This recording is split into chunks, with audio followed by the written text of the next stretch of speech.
Shortly after the shots were fired, police arrived to the scene. Witnesses said they heard around 5 gunshots and saw a car drive away east on McDowell Road from 17th Street. Unfortunately, no one could recall a description of the people in the car. Based on witness testimony, detectives concluded that the gunshots did come from that car, but still, the suspects were not able to be identified. Initially, the police weren't sure whether Destiny was targeted or if the shooting was random. It's also important to note that Karamba Nightclub is a gay nightclub, and it was right across the street from the taco truck. So police aren't sure if it was completely at random or if this was a targeted hate crime. But later, Brenda found out that multiple people tried to save Destiny's life, and some of the people trying to help her shared a video to social media in an attempt to identify her. What happened was there were some guys that were there when she was struck that tried to help resuscitate and save her life. And so they had gone on social media about it, talking about it. And my daughters started seeing that stuff, because they were trying to find out who she was, and stating what they had witnessed. So like seeing people, everybody has cameras these days. So even in some of the, footage from the silent witness, having to see my daughter's body laying there, on social media, that was hard. In an interview with Terrence from the Arizona Baddies Club, Brenda said it brought her comfort knowing Destiny wasn't alone during her final moments. But of course, it was still tough for her to accept that she wasn't by Destiny's side during her last moments, which were filled with fear and uncertainty. I don't know how to feel. I don't know what to think. I'm just confused because it just doesn't make any sense to me. I don't want my baby to just be a statistic. I want people to know who my child was, and she didn't deserve this. On July 21st, a vigil took place at Friendship Park. Friends and family dressed in green, Destiny's favorite color. Together, they released green balloons into the sky and took turns sharing memories.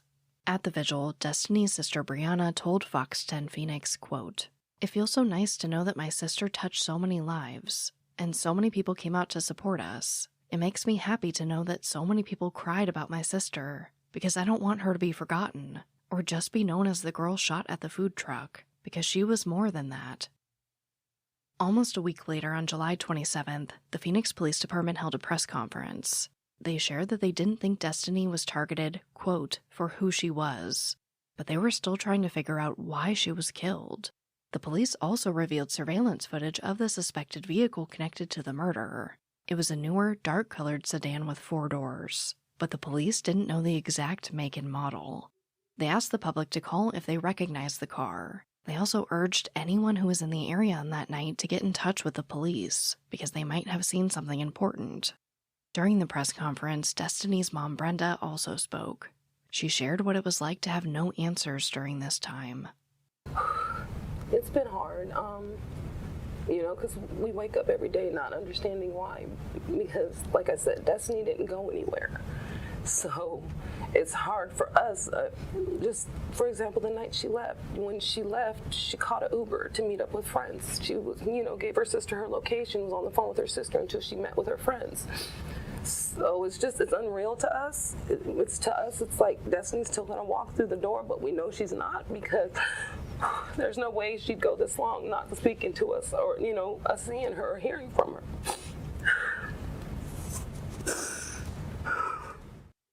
Brianna talked about how hard it was not hearing from her sister, who she usually talked to multiple times a day.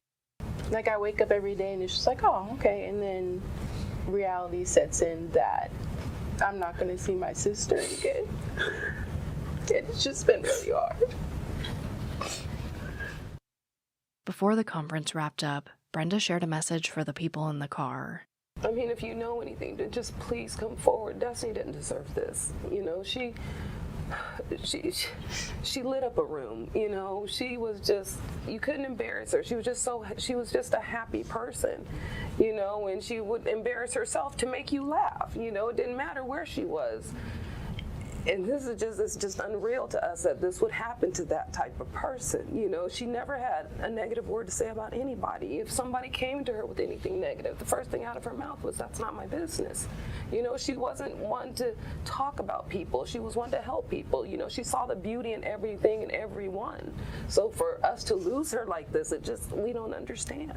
And we just need to understand. We just need answers. You know, we need some form of closure, you know, because it's just, we're lost. By the day of the press conference, Destiny's family already raised $2,000 to put towards a reward fund. They also started a Facebook group called Justice for Destiny as an avenue to share updates on the case. To this day, Brenda still posts in the group, often sharing photos and memories. Through this page, you can learn a lot about Destiny. For example, one post includes pictures from Destiny's burn book, a special diary with thoughtful prompts. Here are just a few. When asked about her favorite things, Destiny put family, pets, friends, food, and music. For her guilty pleasure, she put down potatoes. On a question about who she loved the most, she answered her mom. Another prompt asked her about a secret skill, and she wrote making people feel better. When prompted about the most important moment in her life, Destiny wrote about the time she saw her sister buying groceries for an unhoused person. Another question asked if she could change one current event in the world, what would it be? And she answered, murder.